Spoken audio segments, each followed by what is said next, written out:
Bismillahirrahmanirrahim. Assalamualaikum warahmatullahi wabarakatuh.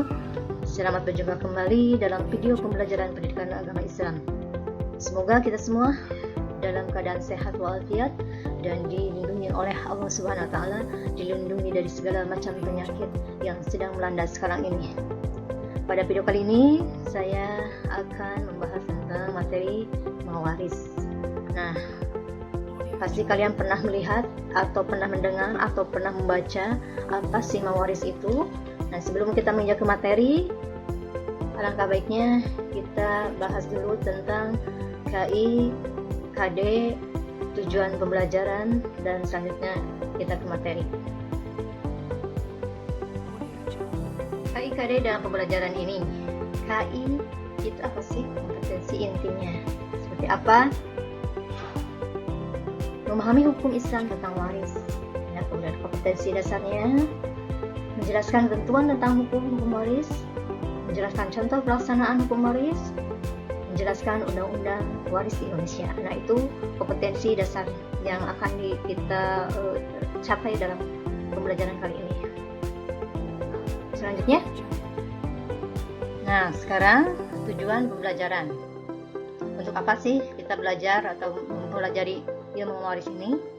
Yang pertama itu mengetahui pengertian mawaris, terus mengetahui urgensi belajar mawaris, mengetahui hikmah mawaris, mengetahui rukun dan ketentuan-ketentuan serta istilah-istilah dalam faraid. Nah, sekarang kita ke materi. Apa sih mawaris itu? Ya, mawaris ialah ilmu yang mempelajari tentang tata cara pembagian harta waris. Tentunya kalau misalkan ada seseorang yang meninggal dunia, mereka itu akan meninggalkan warisan ataupun meninggalkan hutangnya sebaliknya, ya, yang harus dilunasi dulu, harusnya dibayar oleh anggota keluarganya. Mawaris itu juga disebut dengan faraid, yaitu ilmu yang mempelajari kadar pembagian masing-masing ahli waris. Kenapa sih kita harus belajar mawaris? Nah, ini pentingnya belajar mawaris. Sebagaimana dalam hadis yang diriwayatkan oleh Ibnu Majah yang berbunyi, "Ta'allamul fara'id wa 'allimuha fa innahu nisful 'ilmi wa huwa yunsa wa huwa awwalu syai' yunazza'u min ummati." Yang artinya, belajarlah faraid dan ajarkanlah ilmu tersebut, karena sesungguhnya ia adalah setengah dari ilmu dan ilmu itu akan dilupakan, dan ia adalah yang pertama kali dicabut dari umatku.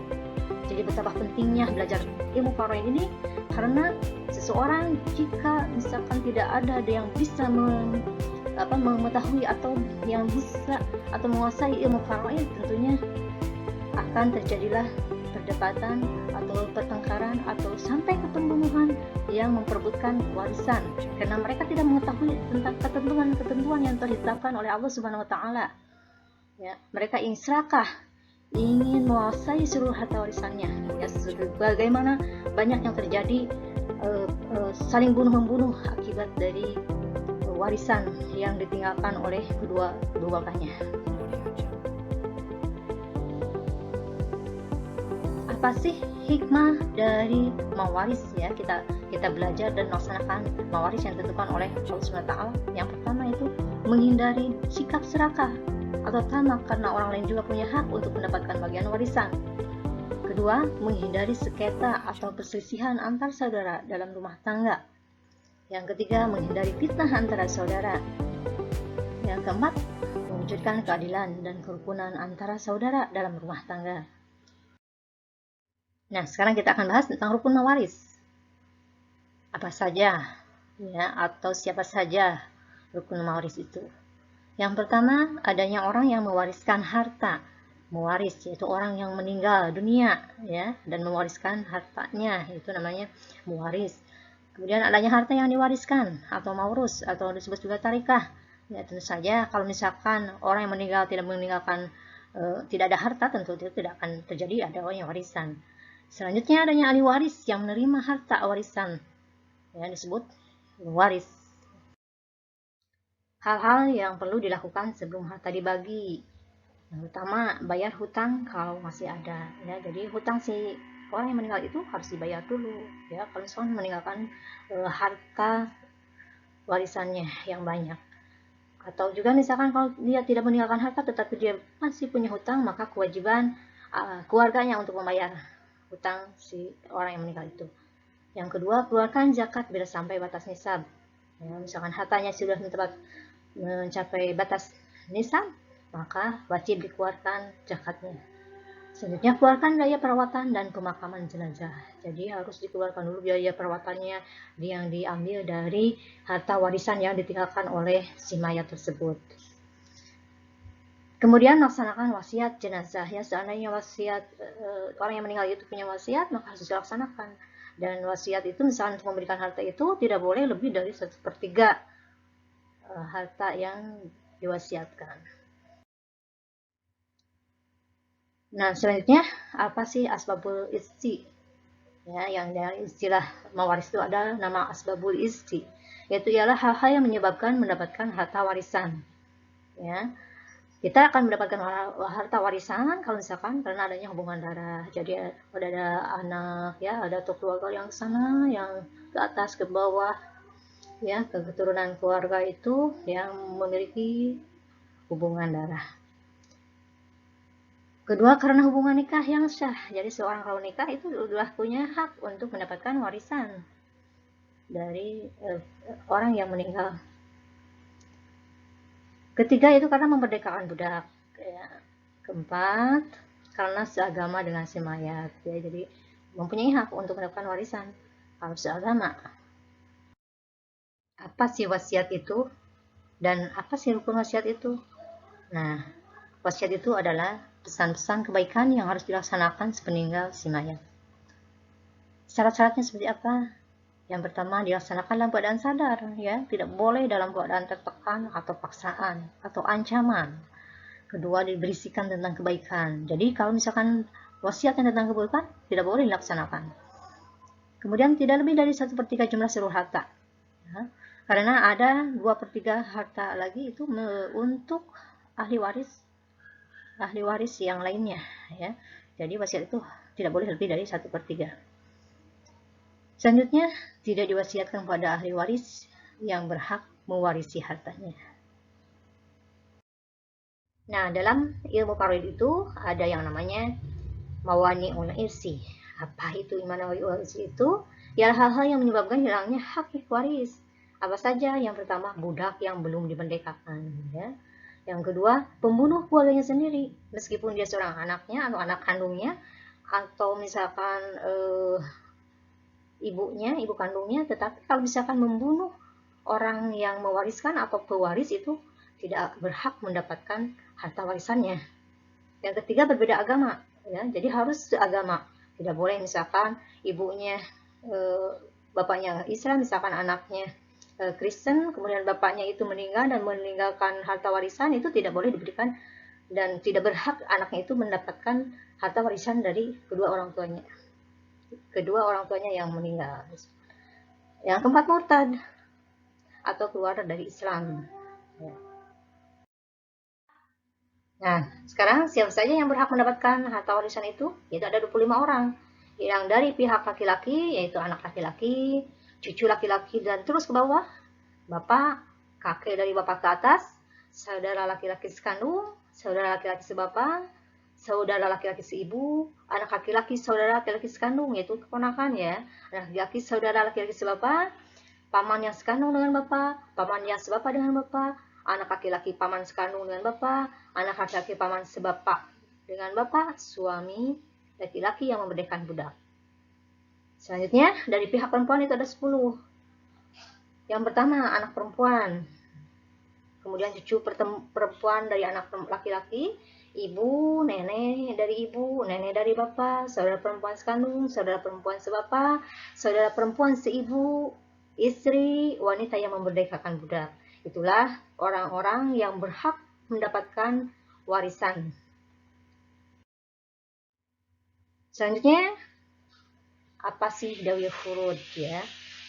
Dawil furud itu ialah ahli waris yang berhak menerima harta warisan yang telah ditentukan dalam Al-Quran. Ada yang namanya mustahik, yaitu artinya golongan yang pasti mendapatkan warisan dalam kedudukannya, tidak pernah tergeser dari ahli waris lain, ya seperti anak misalkan, ya kalau misalkan suaminya meninggal istrinya, atau istri yang meninggal suaminya, ya, ibu, ayah gitu. Selanjutnya mahjubun, artinya apa? Seharusnya mendapatkan bagian tetapi tergeser dari adanya ahli waris lain yang lebih dekat kedudukannya. Seperti gini, seorang ibu misalkan mendapatkan warisan dari anaknya. Nah, dia lebih berhak daripada nenek, ya. Jadi kalau misalkan nenek tidak akan mendapatkan warisan selama masih ada ibu yang lebih dekat kepada orang yang meninggal dunianya. Selanjutnya zawil aham, yaitu ahli waris yang mendapatkan bagian warisan karena adanya hubungan sanak atau kerabat. Berikutnya dawil asobah, yaitu ahli waris yang mendapatkan bagian warisan karena adanya sisa hasil pembagian warisan.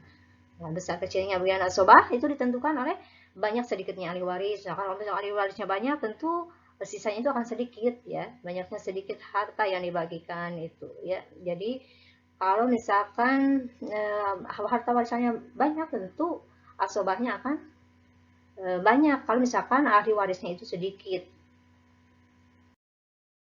Allah Subhanahu wa taala berfirman dalam Al-Qur'an yang berbunyi, A'udzubillahi minasyaitonirrajim. Bismillahirrahmanirrahim. Yusikumullahu fi auladikum lizzakari mislu hadzil unsayayn.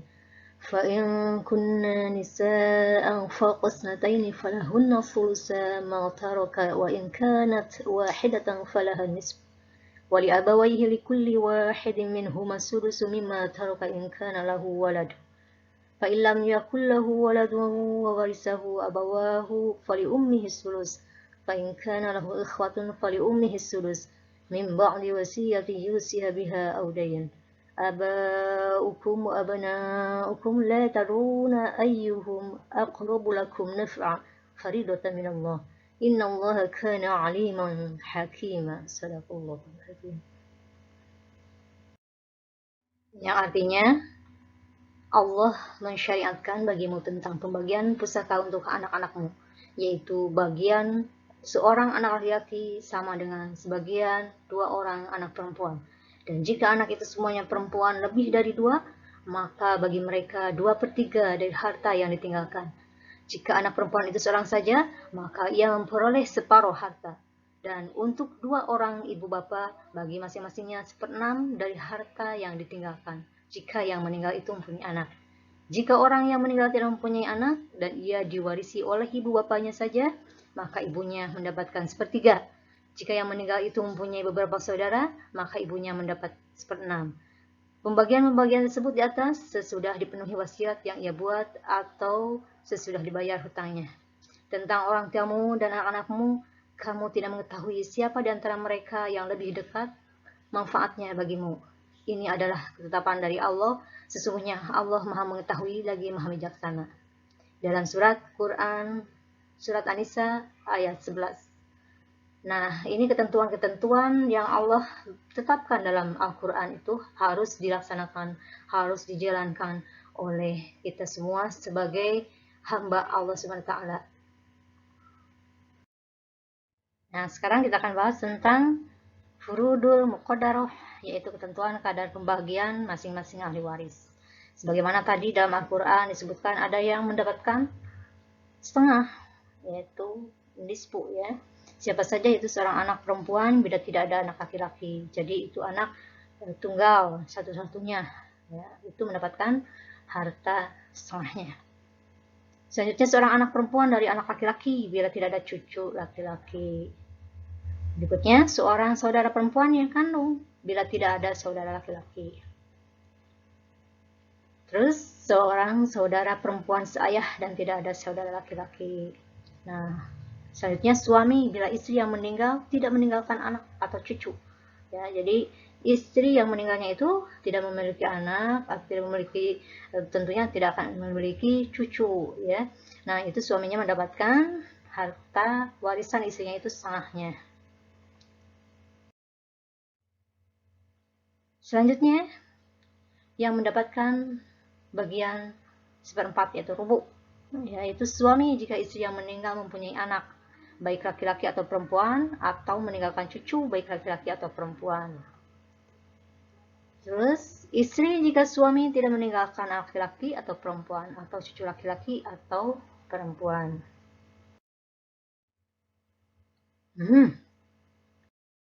Sekarang, ahli waris yang mendapatkan harta sepertiga, siapa saja? Yaitu ibu jika yang meninggal tidak mempunyai anak atau cucu dari anak laki-laki dan tidak meninggalkan saudara baik laki-laki maupun perempuan yang seibu sebapa. Selanjutnya, dua orang saudara atau lebih dari saudara seibu, laki-laki maupun ahli waris yang mendapatkan seperenam atau sudus, yaitu ayah atau ibu jika memiliki anak, ibu jika memiliki saudara laki-laki atau perempuan, kemudian nenek dari ibu atau bapak, kakek bapak dari bapak, cucu perempuan dari anak laki-laki atau perempuan, saudara ibu laki-laki atau perempuan. Yang terakhir, ahli waris yang mendapatkan harta 1/8 atau sumun ya, itu hanya satu orang. Siapa itu? Yaitu istri. Apabila suami yang meninggal meninggalkan anak laki-laki atau perempuan, atau cucu perempuan, atau cucu laki-laki. Demikian yang dapat saya sampaikan. Mudah-mudahan apa yang saya sampaikan dapat bermanfaat, dan insya Allah pada pembelajaran selanjutnya kita akan membahas tentang perhitungan mawaris, dan kita akan berusaha mencoba untuk menghitung harta warisan. Sekian dari saya. Wabillahi taufiq wal hidayah. Wassalamualaikum warahmatullahi wabarakatuh.